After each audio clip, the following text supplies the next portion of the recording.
If you just build that muscle and that habit of putting money towards your investment goals, this is going to really help you to see your growth in all the money that you're putting to work. Hey everyone, welcome back to my channel, or welcome if you are new here. Hi, my name is Brooke, and on this channel, we like to talk about all things personal finances and how we can get better with our money.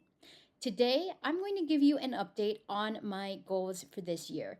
It is already May, which means that we are almost halfway through 2025 already, which is crazy. So I wanted to give you all a quick update on how my goals are going, what goals have updated since the beginning of the year, and how we're doing. So let's jump right into my spreadsheet. All right, so first, let's start off with our investing goals. Our goals here are to invest in our Roth IRAs and to max them out. This year, the max is $7,000, and a Roth IRA is a great way to save for retirement because when you go and take out that money in retirement, because you're putting this money in after tax, the money that you take out is tax free. So you can basically become a tax-free millionaire by having this money in your Roth IRA. So I recommend a Roth IRA for everyone, even if you can only contribute a few $100s each month, and really start seeing how those can work for you, because compound interest is going to be your friend in this. So let's look at where our Roth IRAs were at the end of the month. In April, we contributed $584 to my Roth IRA, as well as to my husband's Roth IRA, which means that we are 33.37% of the way to our goal of $7,000. So we are right on target, which is great. I like to automate this and make sure that it always comes out each month as an automatic deduction on the first of the month, and that just helps me to stay honest with myself and keep putting money towards this goal. So I'm really excited that we're still putting money towards our retirement. Our next investing goal is our joint investing goal, and this is just our regular after-tax brokerage account.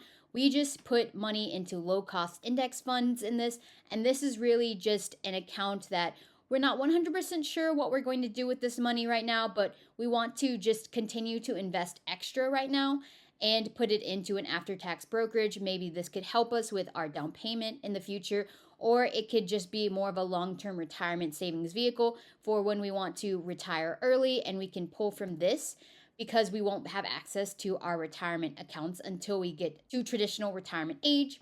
So let's look at how much we did there. In the month of April, we also put just our normal $834. We break this up into two payments of $417 every 2 weeks. And the reason why I like to do that is because I'm dollar cost averaging, which means that I'm entering into the market at different times and dollar cost averaging. So if the markets are up or down, I'm still buying, and it's going to hopefully just even out throughout the rest of my life. So I really like to use dollar cost averaging. And so in total, that means we are 33.36 of the way there. So we are also on track for this. So that puts our total investing in April at $2,002. Like I said, we're very consistent here. And I like that consistency because even if you aren't able to set aside a lot of money to investing, if you just build that muscle and that habit of putting money towards your investment goals each month, this is going to really help you to see the growth in your net worth, to see your growth in all the money that you're putting to work. And so then eventually you don't have to work as hard because your money will be making money for you. All right, next, let's talk about our debt goals. So here we have made some changes to our debt goals, and this is because we want to set aside more money into our emergency fund. During this time of instability, we want to have a little bit bigger of a cushion in our emergency fund just in case things happen. So we're looking to buff that up to a 6-month emergency fund. So what you'll see here going forward is that we're going to lessen the amount of money that we put towards our student loans. But in April, we stayed consistent. So we put the minimum payments to student loan number one, $52.52. we put the $739.13 to student loan number 2, which is the one that we are actively trying to pay down. And I'm really excited that even though we have kind of like brought down how much we're putting towards student loan number 2, at the end of April, we were 58.54% of the way done, which means we are almost paid off with this, which I'm super excited about, and it is under $3,000. Next, for student loan number 4, we just put the minimum of $208.35. This is our largest student loan, and I did say that, after we paid off student loan 2, we were going to move on to student loan number 4 and just continue to add a lot of extra money, which is why we are only 13.45% of the way to this goal. But I don't think we're going to reach that goal, and that's okay because we are changing how we want to use our money. And finally, my car loan. For my car loan, I did want to pay it off by the end of this year, but it has such a low interest rate for cars. 6% I think is pretty good, and it is relatively low balance. Like right now it's hovering around $5,000, so I'm not feeling too pressed to pay it off as fast as I originally said. And so in April we only set aside the minimum payment of $269, which means that our percent to goal is 29.5%. So we're a little bit behind, but I'm hoping that there's going to be some extra money coming in the next couple of months that I should be able to put extra to my car loan to hopefully pay it off by the end of the year. But if we don't pay it off by the end of the year, I know we're definitely going to pay it off before the end of the loan term, which is 3 years. So I'm still happy with how we're going with that. And then so in total, we have put aside $1,269 towards our debt in the month of April, and that means that we are 32% towards our overall yearly goal. So we're about on track. We're just a little bit behind. And again, I don't know if we're going to reach that goal of putting almost $20,000 towards our debt this year, but that's okay. I feel more comfortable with setting aside money into our savings account right now and then revisiting our debt later because of how low our interest rates are. And last, let's look at our long-term savings goals. So like I said, our emergency fund is the thing that we are going to be targeting right now. And so with this, we are setting aside a lot more money towards it in the next few months. And we actually started doing that in April. So as you'll see, in April, we actually put aside $946.41. So this means that our percent completed is now at 48%.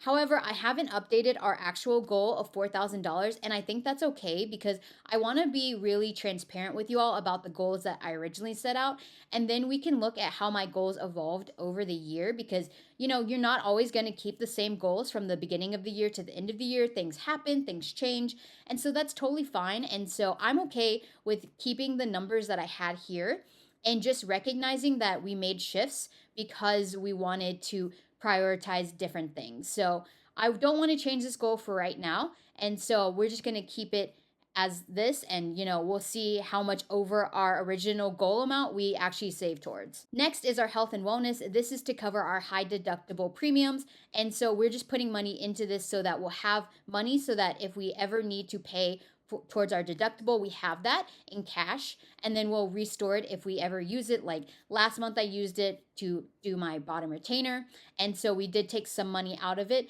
but I still just put in our normal $291 into this account, which means that we are still on track, but that account has been depleted a little bit. So I will be putting a little bit extra towards this goal in the next few months to just replenish the money that I spent on that bottom retainer. And finally, our house fund. So I'm not 100% sure if we are going to continue this rate at our house fund because after June, I will no longer be working my part-time job. So I won't have as much income coming in because of that. And so we are looking to probably lower the amount of money we're putting into the house fund. And that's okay.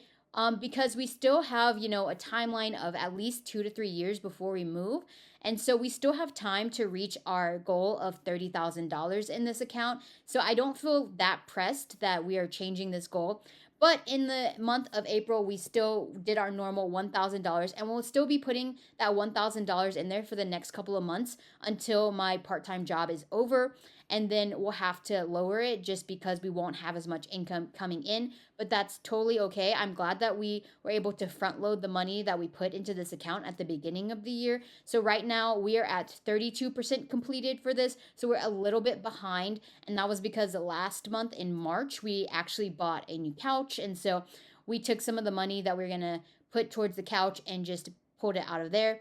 That's totally okay. I really like the couch. It's a great couch. I'm glad we bought it. But that actually puts our total savings at $2,237.41, which is a lot higher than our previous months. And it actually puts us ahead of our goal. So we are at 35.68% towards our goal of saving $19,000.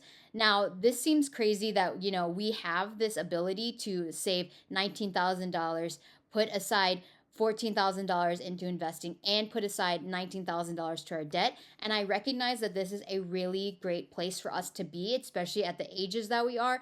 And I want to, be honest with you all that I am really privileged in that way. And I am really, proud of myself that we were able to make it to this point. But I do recognize that this is not everybody's place in life right now, and that's totally okay. Really, this is why I love personal finance and the personal finance community so much, because personal finance is personal. And so what your goals are going to be different from what my goals are. And that's totally okay. We can have different goals and still achieve our financial wins however we do it. And it might just mean that it takes you a little bit longer than some other people to reach the same goals. But you don't have to have the same goals as everybody else. You can have goals that are tailored to you. So I just want to encourage you in that if you are seeing these numbers and you're like, oh my gosh, they're so big, that's okay, because this is my reality, but your reality can be completely something different, and that's totally okay, and I recognize that. So I just want to encourage you on that, and thank you so much. If you got this far, please let me know down in the comments below, what goals have you been working on this year, and how are they going? Have you made any changes to your goals like we did? I would love to hear all of them in your comments. As always, please make sure to like and subscribe, and I will see you all in another video. Bye, everybody.